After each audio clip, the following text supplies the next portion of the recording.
अस्सलाम वालेकुम dear students, channel पर आपको खुश आमदीद।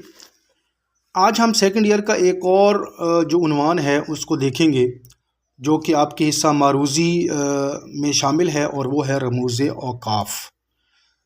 रमूज़ औकाफ़ को एक तो ये है कि आपने इसको रमूज़ औकाफ़ पढ़ना है, रमूज़ो औकाफ़ नहीं पढ़ना, यानी इसमें वाव नहीं है। अक्सर जगह पे जो है वो वाव लिखा हुआ है, तो इस वजह से मैं आपको बता रहा हूँ कि ये रमूज़ औकाफ़ है, रमूज़ो औकाफ़ नहीं है।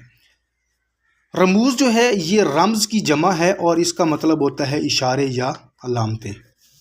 फिर औकाफ़ ये वक्फ़ की जमा है और इसका मतलब होता है ठहरना या रुकना। ये ज़हन में रखिएगा।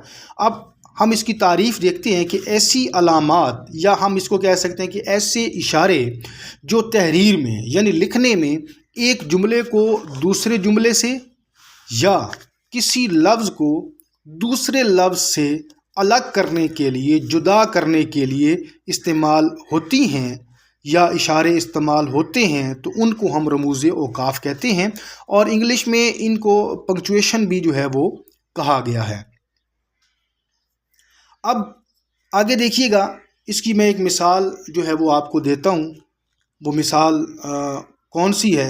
वो मिसाल ये है कि आपके सामने स्क्रीन पर आपको नज़र आ रहा होगा कि एक जुमला लिखा हुआ है, रुको मत जाओ, रुको मत जाओ। अब ये जुमला लिखा हुआ है। अब मैं आपको रमूज़ औकाफ़ की अहमियत जो है वो इसी एक जुमले से जो है वो वाज़िया कर दूंगा।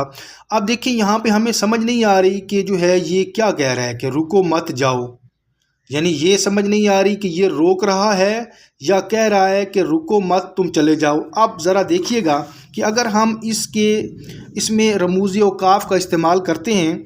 अब यहाँ मैं कामा लगा देता हूँ। इंग्लिश में से कामा और उर्दू में से सक्ता बोलते हैं। अब जब हम इसको पढ़ेंगे तो देखिएगा कि रुको मत जाओ। अब इसके मानी जो हैं वो हम पर वाज़िया हो चुके हैं। अब फ़र्ज़ करो अगर मैं यहाँ से कामा यानी सक्ता की अलामत को ख़त्म कर दूँ और यहाँ पर लगा दूँ सक्ता की अलामत, तो फिर हम इसको कैसे पढ़ेंगे कि रुको मत जाओ, यानी वो कह रहा है कि तुम यहाँ से चले जाओ, यहाँ रुकने की ज़रूरत नहीं है। तो अब आप ये देख लें कि एक कामे की अलामत से या एक सक्ते की अलामत से जो है वो जुमले में किस तरीके से जो है वो मानी जो है वो तब्दील हो जाते हैं। तो अब हम देखेंगे कि रमूज़ औकाफ़ जो हैं वो कौन कौन से हैं और उनकी अलामतें जो हैं वो कौन कौन सी हैं। स्क्रीन पर आपको नज़र आ रहा है कि सबसे पहली अलामत है सक्ता, और इसकी अलामत भी आपके सामने है। ये कामा है, इंग्लिश में आप इसे बोलते हैं। दूसरे नंबर पे है वक्फ़ा, और इसकी अलामत जो है ये कामा और उसके नीचे एक डॉट है। और फिर तीसरी है राबता, और इसकी अलामत जो है ये दो डॉट हैं, दो नुक्ते हैं ऊपर नीचे। फिर तफसीलिया आ जाता है। इसकी अलामत ये है कि दो डॉट, दो नुक्ते ऊपर नीचे और एक हल्का सा जो है वो ख़त है, जो इसकी अलामत है। पाँचवें नंबर पे है ख़त्मा, और इसकी अलामत ये है एक हल्का सा ख़त है, छोटा सा एक क्या कहते हैं कि लकीर है। इंग्लिश में इसे फुल स्टॉप कहते हैं, लेकिन वो एक नुक्ता होता है उर्दू में, जहाँ पर जुमला ख़त्म होता है तो उसके आखिर में यही अलामत जो है वो डाली जाती है। आगे है सवालिया, और इसकी अलामत ये आपके सामने है, इसको सवालिया निशान बोलते हैं। फिर है जी निदाइया, और निदाइया की अलामत ये आपके सामने है कि एक लकीर है ऊपर से नीचे की तरफ और उसके नीचे एक डॉट है।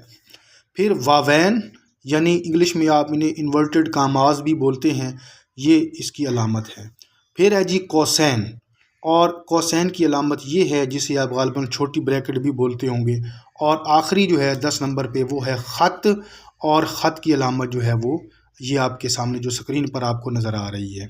अब इसका इस्तेमाल, इन रमूज़ औकाफ़ का इस्तेमाल कहाँ कहाँ होता है वो मैं इंशाअल्लाह आइंदा आने वाली वीडियोज़ में आपको इसके बारे में बता दूँगा।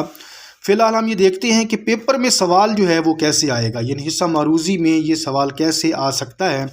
एक मिसाल मैंने आपको यहाँ दी हुई है कि इबारत में सबसे कम ठहराव को कहते हैं। अब इबारत में सबसे कम ठहराव जो है वो किसका होता है? वो होता है सक्ता का। तो दुरुस्त ऑप्शन इसका जो होगा वो सक्ता होगा। इसी तरह सवाल ऐसे भी हो सकता है कि वो पूछ सकता है कि दर्ज झैल में से सक्ता की अलामत कौन सी है, और नीचे 4 ऑप्शन में जो है वो अलामतें मौजूद होंगी। تو امید کرتا ہوں کہ آج کی ویڈیو جو ہے وہ آپ کو پسند آئی ہوگی۔ انشاءاللہ بہت جلد اگلی ویڈیوز میں سیکنڈ ایئر کے مزید نئے عنوانات کے ساتھ جو ہے وہ حاضر ہوں گے۔ اس وقت تک کے لیے اللہ حافظ۔